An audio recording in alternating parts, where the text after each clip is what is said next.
Welcome to make sure. Start करते हैं आज के क्लास को। तो पिछले क्लास में हम केमिकल रिएक्शन को देख रहे थे। तो केमिकल रिएक्शन में हम क्या क्या देख लिए थे, केमिकल फार्मूला को देख लिए थे कि केमिकल फार्मूला क्या होता है, और थोड़ा सा ये देख लिए थे कि केमिकल रिएक्शन कहते किसको है। अब जो है हम उसे डिटेल में एनालाइज करेंगे एक एक केमिकल रिएक्शन को। उसके पहले जब हम केमिकल फार्मूला पढ़ रहे थे तो आपको हम बताए थे कुछ, तो उसके बारे में कुछ जान लीजिए। केमिकल फार्मूला पढ़े थे, वहां पे आपको हम बताए थे कि हाइड्रोजन प्लस ऑक्सीजन जब रिएक्ट करता है तो क्या बनाता है, वाटर। तो कुछ लोग सोच रहे होंगे कि ये हाइड्रोजन और ऑक्सीजन क्यों लिख रहे हैं, H2O2 क्यों नहीं लिख रहे हैं। देखिए वहां पे हम आपको केमिकल फार्मूला के बारे में बताना चाह रहे थे कि केमिकल फार्मूला और ये केमिकल रिएक्शन क्या होता है। अब हम आपको केमिकल इक्वेशन को बताना चाहते हैं। तो जब केमिकल इक्वेशन को बताएंगे उसके बाद हम आपको केमिकल रिएक्शन लिखाना सिखाएंगे। तो जब केमिकल रिएक्शन लिखना सिखाएंगे उसके पहले तक हम आपको केमिकल इक्वेशन में इन सभी चीजों को क्रिस्टल क्लियर कर देंगे कि केमिकल रिएक्शन लिखने के पहले हमको केमिकल फार्मूला और केमिकल इक्वेशन का जो है हमको जानकारी होना चाहिए। तो उसी केमिकल इक्वेशन में हम देखेंगे कि इसके शॉर्ट फॉर्म को कैसे लिखेंगे। तो चलिए स्टार्ट करते हैं आज के क्लास में केमिकल इक्वेशन को। तो केमिकल इक्वेशन को स्टार्ट करने के पहले कुछ चीजें, कुछ अनाउंसमेंट है, उसे सुन लीजिए। देखिए BSSC CGL का जो बैच है वो स्टार्ट हो गया है। और BSSC CGL के बैच में क्या क्या स्टार्ट हुआ है, BSSC CGL के बैच में रीजनिंग स्टार्ट हो चुका है। इसके साथ ही साथ स्टार्ट हो रहा है 10,000 प्लस क्वेश्चन का सीरीज, जिसमें आप पढ़ेंगे हमारे साथ जीएस के पूरे A to Z जीएस को पढ़ाया जाएगा ऑब्जेक्टिव के रूप में।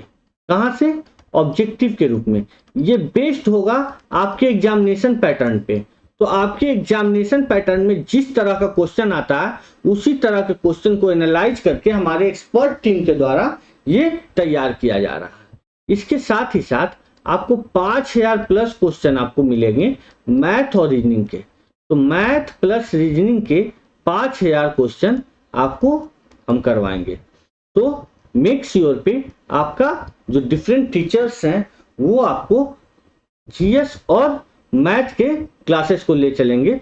जीएस में साइंस पोर्शन को हम स्टार्ट करेंगे अभी, इसके बाद मैथ और रीजनिंग आशीष सर लाएंगे, और जो नेक्स्ट टीचर हैं वो जो है आपको डिफरेंट सब्जेक्ट को लाएंगे। इसके साथ ही साथ करेंट अफेयर्स स्टार्ट होगा, इसके साथ ही साथ ज्योग्राफी स्टार्ट होगा, पॉलिटी स्टार्ट होगा, रीजनिंग तो स्टार्ट हो गया। अब सभी सब्जेक्ट को लाइन अप किया जाएगा।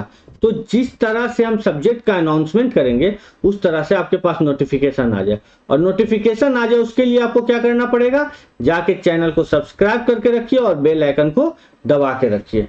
चैनल को सब्सक्राइब करके रखिएगा और बेल आइकन को दबा के रखिएगा। जैसे ही स्टार्ट होगा हमारा बैच आपके पास क्या आ जाएगा, नोटिफिकेशन आ जाएगा। तो चलिए अभी हम केमिस्ट्री के क्लास को आगे फर्दर कंटिन्यू करते हैं। तो देखते हैं आपको हम क्या बता रहे थे, केमिकल इक्वेशन। आपको आज पढ़ाएंगे हम केमिकल इक्वेशन के बारे में।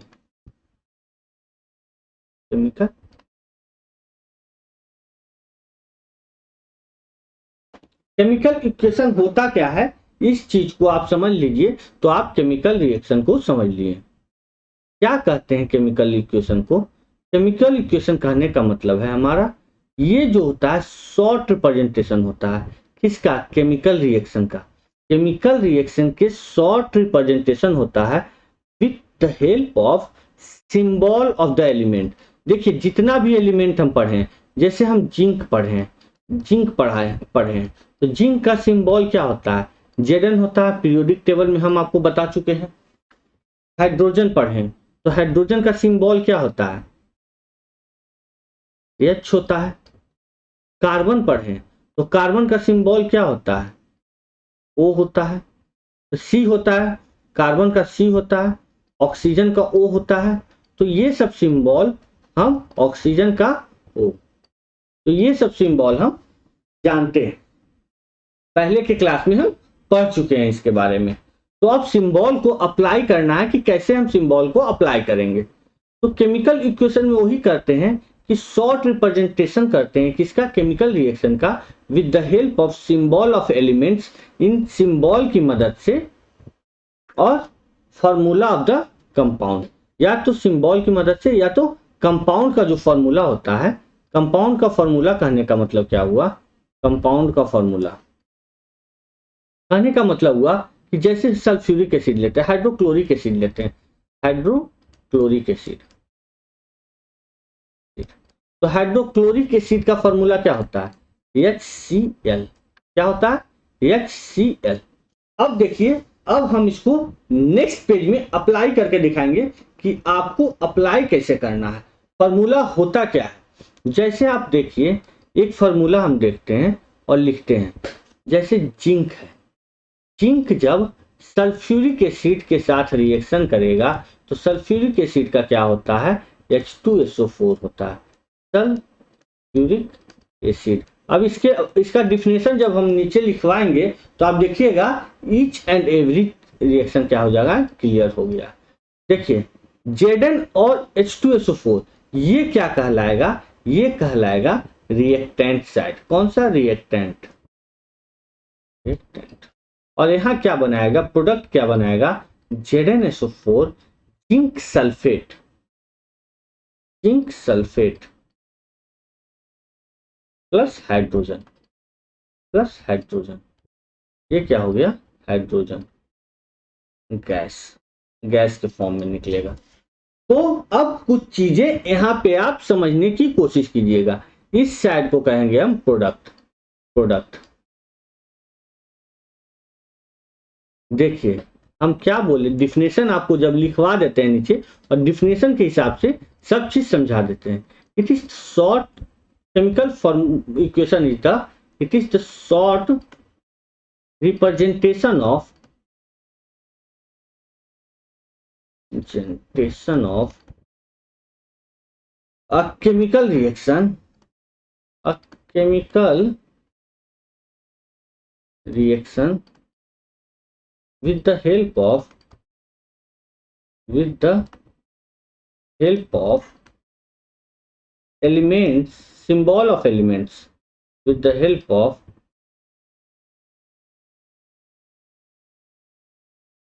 symbol of elements and elements or compound, elements or formula of compound, formula of compound is chemical equation, is chemical equation। देखिए केमिकल इक्वेशन का जो है हिंदी में हम कहते हैं केमिकल इक्वेशन को, यहाँ पे लिख देते हैं, आपको प्रीवियस पेज में लिख देते हैं जहाँ केमिकल इक्वेशन लिखे थे, रासायनिक समीकरण। क्या, रासायनिक समीकरण, समीकरण। देखिए ईच एंड एवरी पॉइंट को समझना आपके लिए क्या है, इंपॉर्टेंट है। यहाँ पर क्या लिखे, it is the short representation of chemical reaction. देखिए केमिकल रिएक्शन क्या होता है, हम पिछले क्लास में आपको बताए थे, हाइड्रोजन प्लस ऑक्सीजन रिएक्ट करेगा तो क्या बनाएगा, वाटर का फॉर्मेशन करेगा। यहाँ क्या कर रहा है, zinc plus sulphuric acid react कर रहा है, तो इस साइड को लिखे हैं रिएक्टेंट, उस साइड को लिखे हैं प्रोडक्ट, इस साइड को प्रोडक्ट लिखे हैं, इस साइड को रिएक्टेंट लिखे हैं। तो रिएक्टेंट क्या बना रहा है, प्रोडक्ट बना रहा है।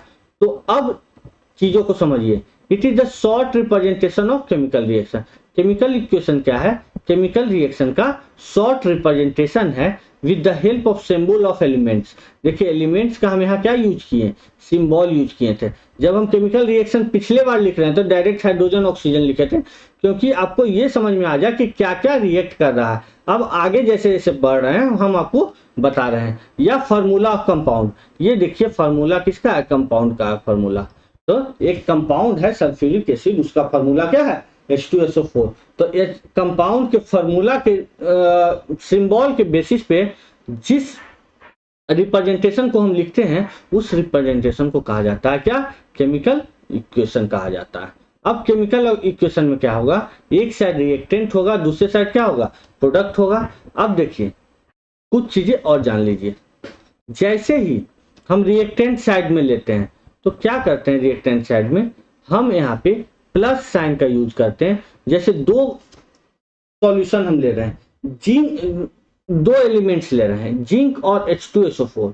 तो एक जिंक एलिमेंट है, दूसरा कंपाउंड है। अब दोनों का रिएक्शन करवा रहे हैं तो बीच में क्या करेंगे? प्लस का साइन दे देंगे। और उस समय उस साइड जो प्रोडक्ट बन रहा है तो दो प्रोडक्ट यहां से निकल रहा है, एक तो जिंक सल्फेट निकल रहा है, दूसरा हाइड्रोजन गैस निकल रहा है। तो हम हाइड्रोजन गैस को क्या करेंगे? प्लस का साइन देके अलग कर लेंगे। ये केमिकल इक्वेशन लिखने का तरीका है। It is the only the representation of the chemical equation, how we write the chemical equation.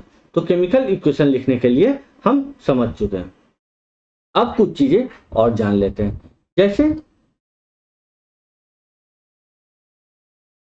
कुछ चीजें और जान लेते हैं।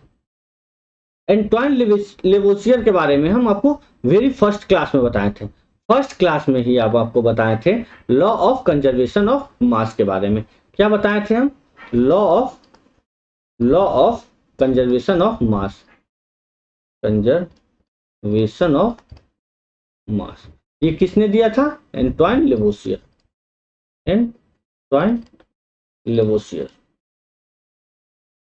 अब देखिए इनके प्रैक्टिकल एप्लीकेशन की बारी आ गई है कि हम लॉ ऑफ कंजर्वेशन ऑफ मास को कैसे यूज करते हैं। इसका प्रैक्टिकल एप्लीकेशन हमको देखना है। लॉ ऑफ कंजर्वेशन ऑफ मास क्या कहता है कि जितना हम रिएक्शन में डालेंगे उतना क्या निकलेगा? प्रोडक्ट निकलेगा। यदि 10 ग्राम हम रिएक्शन में डालें तो 10 ग्राम ही प्रोडक्ट निकलेगा। बीच में energy is neither created nor destroyed. तो क्या होता है? एनर्जी ना तो क्रिएट होता है ना क्या होता है? डिस्ट्रॉय होता है। तो according to the law of conservation of mass, यदि दो रिएक्शन हम लिख लेते हैं, जैसे Fe जो है, आयरन जो है वो रिएक्ट करता है वाटर के साथ तो फॉर्मेशन करता है Fe3O4 प्लस H2। तो Fe प्लस H2O जब रिएक्ट कर रहा है तो बना रहा है Fe3O4 प्लस H2। देखते हैं यहाँ पे क्या बना रहा है? 3 फेरस बना रहा है, 2 हाइड्रोजन बना रहा है, तो हाइड्रोजन सही है। ऑक्सीजन 4 बना दे रहा है। तो यहाँ पर क्या प्रॉब्लम है भैया? लॉ ऑफ कंजर्वेशन ऑफ मास जो एंटोइन लेवोसियर साहब ने दिया वो तो यहाँ पे वैल्यू रख ही नहीं रहा है। मतलब यहाँ पे हमको क्या करना पड़ेगा? बैलेंसिंग का यूज करना पड़ेगा। तो हम पढ़ते हैं आगे बैलेंसिंग। क्या? बैलेंसिंग। कितना फेरस है यहाँ पे? 3। तो यहाँ पे लगाएंगे आगे 3। ऑक्सीजन कितना है? 4। तो ऑक्सीजन 4 है तो ऑक्सीजन 4 लगा दिए। तो यहाँ हाइड्रोजन कितना हो गया? 4 दूनी 8 हो गया। तो यहाँ पे लगा दिए हाइड्रोजन 4। अब देखिए ये क्या हो गया? Equation is balanced. Equation is balanced. तो आप क्या जान जाइएगा कि लॉ ऑफ कंजर्वेशन ऑफ मास जो एंटोइन लेवोसियर साहब ने दिया था वो यहाँ पे प्रतिपादित हो रहा है, वो यहाँ पे फुलफिल हो रहा है, जिसे हम बैलेंसिंग के द्वारा।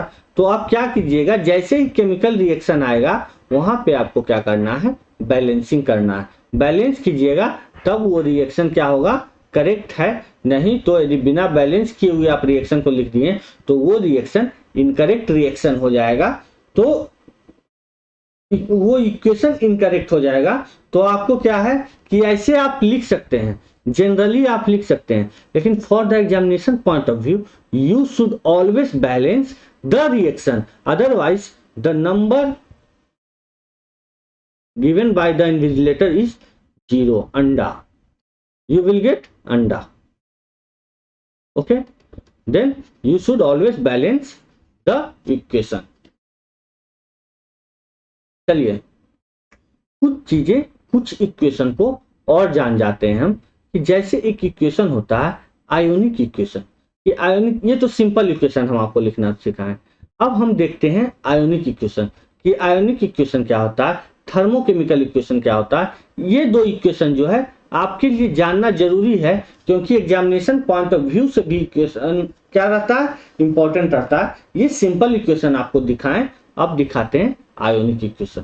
चलिए आयोनिक इक्वेशन के बारे में कुछ चीजें जान लीजिए, एनालाइज कीजिए। देखिए हर चीज हम आपको बताएंगे, क्या चीज के थ्रू, एग्जाम्पल के थ्रू।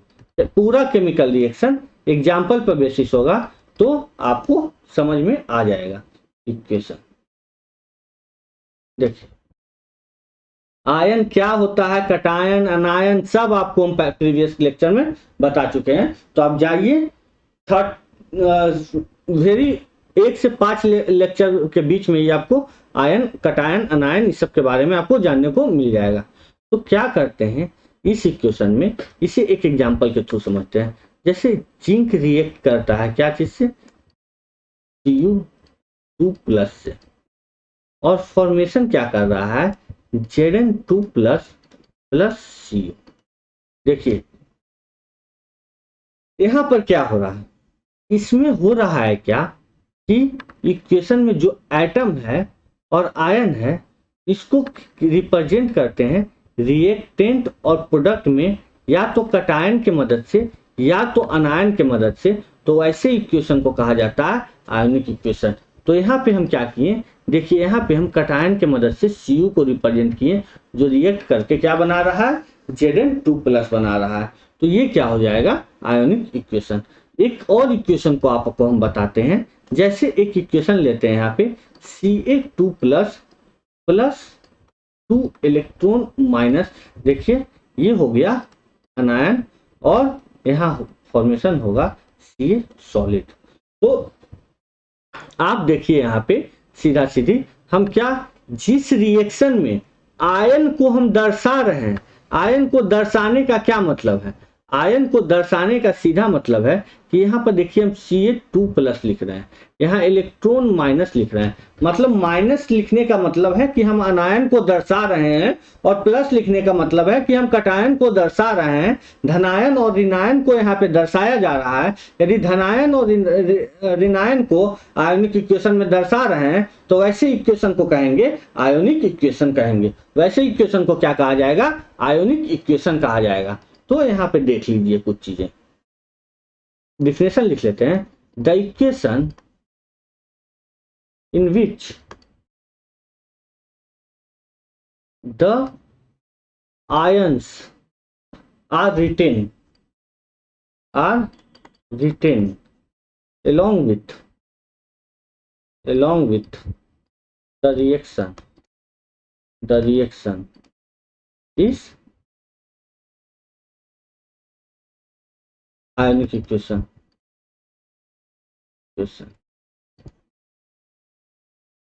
आयन क्या होगा, या तो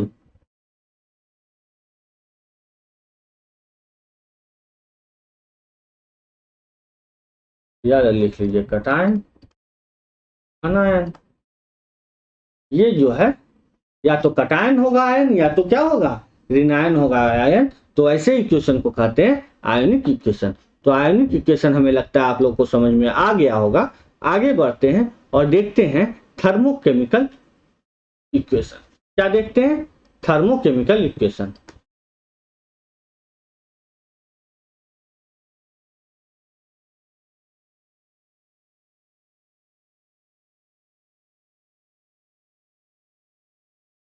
थर्मोकेमिकल इक्वेशन कहने का मतलब क्या है, थर्मोकेमिकल इक्वेशन कहने का मतलब है कि जिसमें हम इंथैल्पी चेंज को या हीट एनर्जी को लिखते हैं रिएक्शन के साथ, तो ऐसे रिएक्शन को कहते हैं थर्मोकेमिकल रिएक्शन। क्या हम बोल रहे हैं कि इंथैल्पी चेंज या हीट एनर्जी को इक्वेशन के साथ लिखते हैं। जैसे हम ले लेते हैं एक एग्जाम्पल के थ्रू समझते हैं। जैसे N2 गैस, नाइट्रोजन गैस जब हाइड्रोजन गैस के साथ रिएक्ट करता है तो फॉर्म करता है NH3। क्या है, NH3। 2 यहाँ ले लेंगे तो इक्वेशन को हमेशा हम क्या बताएं, आपको बैलेंस करना पड़ेगा। 3 यहाँ ले लेंगे तो ये जो है इसके साथ लिखेंगे हम 22.5 किलो केल्विन। क्या निकलेगा, एनर्जी, हीट एनर्जी, और इंथैल्पी चेंज होगा 22.5 किलो केल्विन से।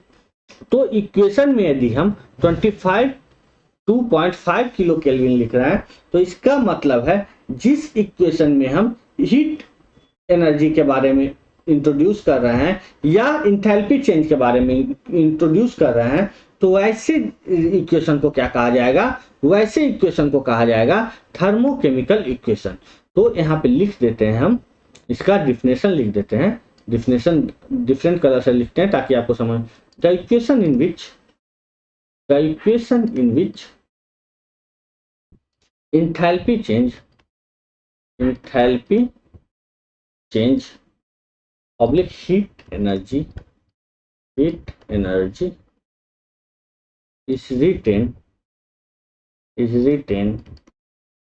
along with chemical reaction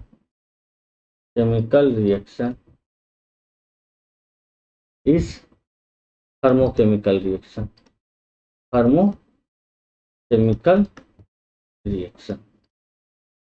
तो आपको हम केमिकल इक्वेशन का ईच एंड एवरी टर्मिनोलॉजी अच्छे से समझा दिए हैं। अब जो है हम आगे बढ़ते हैं।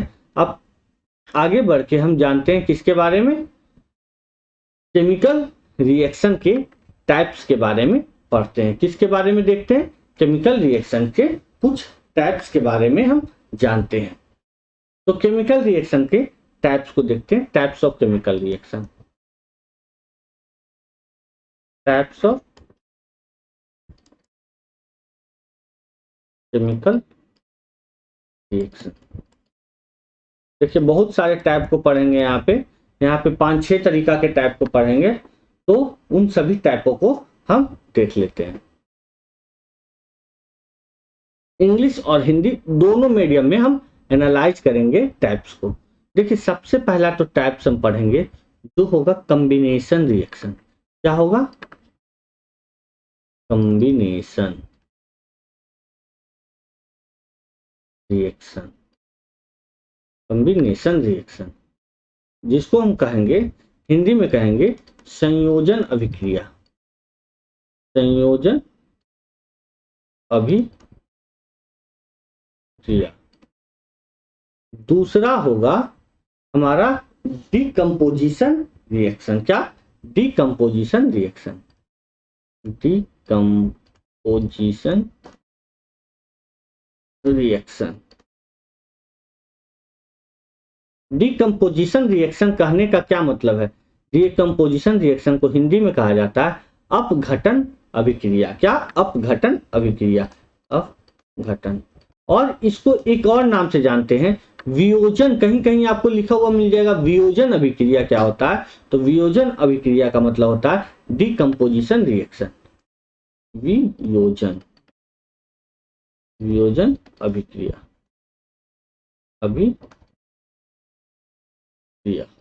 अभिक्रिया मतलब रिएक्शन। देखिए थर्ड देखते हैं, तो थर्ड टाइप को हम पढ़ेंगे डिस्प्लेसमेंट रिएक्शन। तो डिस्प्लेसमेंट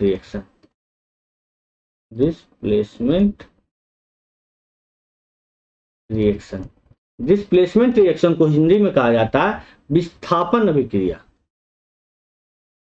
विस्थापन अभिक्रिया। इसके बाद हम देखेंगे, विस्थापन अभिक्रिया के बाद में हम देखेंगे रीअरेंजमेंट रिएक्शन। तो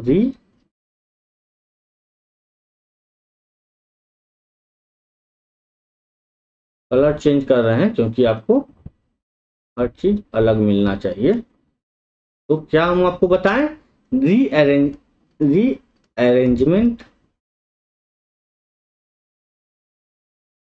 रिएक्शन। रीअरेंजमेंट रिएक्शन का मतलब क्या हुआ, पुनर्विन्यास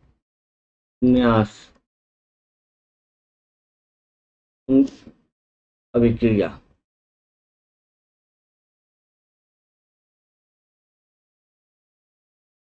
ईच एंड एवरी टर्मिनोलॉजी को आप ध्यान से क्या करिएगा, देखते जाइएगा। तो डिस्प्लेसमेंट रिएक्शन के बाद हम पढ़ना चाहते हैं फोटोकेमिकल रिएक्शन के बारे में। किसके बारे में, फोटोकेमिकल रिएक्शन के बारे में।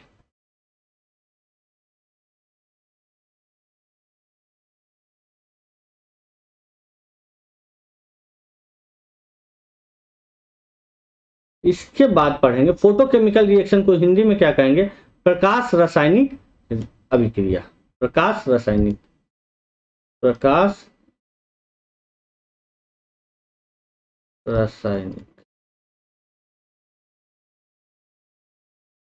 अभिक्रिया।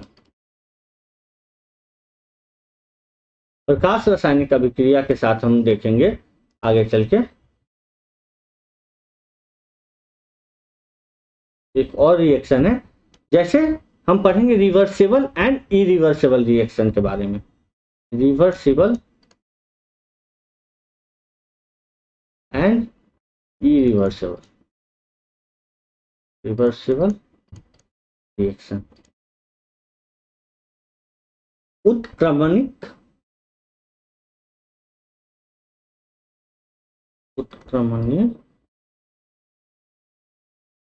एवं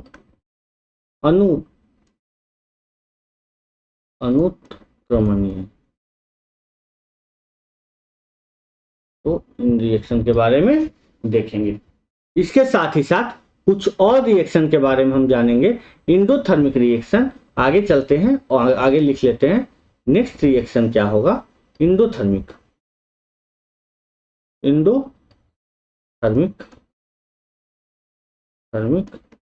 एंड एक्सोथर्मिक।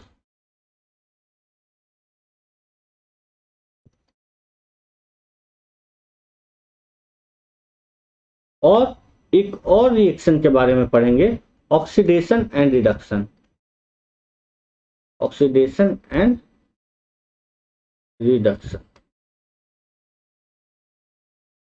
रिएक्शन।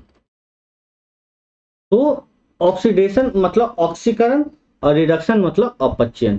तो इन सब के बारे में क्या करेंगे, लिख लेंगे। ऑक्सीकरण लिख सकते हैं, ऑक्सीकरण एवं अपचयन अभिक्रिया। और इंडोथर्मिक और एक्सोथर्मिक को क्या लिखेंगे, इसको लिखेंगे उष्माशोषी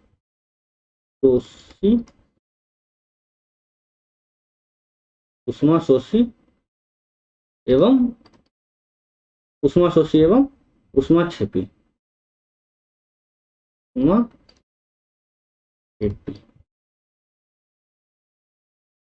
अभिक्रिया। अब ईच एंड एवरी अभिक्रिया को हम डिटेल में एनालाइज करेंगे। चलिए कुछ चीजें जो जानना आपके लिए इंपॉर्टेंट है, उन चीजों को जान लीजिए। जैसे हम पढ़ेंगे एक एक रिएक्शन को डिटेल में एनालाइज करेंगे, तो उन रिएक्शंस को नेक्स्ट क्लास में एनालाइज करेंगे। अभी क्या करते हैं, अभी जो है हम इस क्लास को यहीं पे बाइंड अप करेंगे, लेकिन कुछ अनाउंसमेंट के साथ। आप क्या कीजिए, जो सीरीज स्टार्ट होने वाला है 10,000 का और 5,000 का, 2 सीरीज, इसके लिए क्या करना है, आपको ज्यादा से ज्यादा क्या करना है, चैनल को सब्सक्राइब करना है। और सब्सक्राइब करने के साथ साथ बेल आइकन को भी दबा देना है। इसके साथ साथ चैनल को जितना ज्यादा से ज्यादा हो सके शेयर कीजिए। जितना आप सपोर्ट कीजिएगा उतने अच्छे से और भी चीजें को इंट्रोड्यूस किया जाएगा। तो आप क्या कीजिए, चैनल को ज्यादा से ज्यादा शेयर कीजिए, हमें सपोर्ट कीजिए और सब्सक्राइब कीजिए। चलिए मिलते हैं नेक्स्ट क्लास में। Thank you.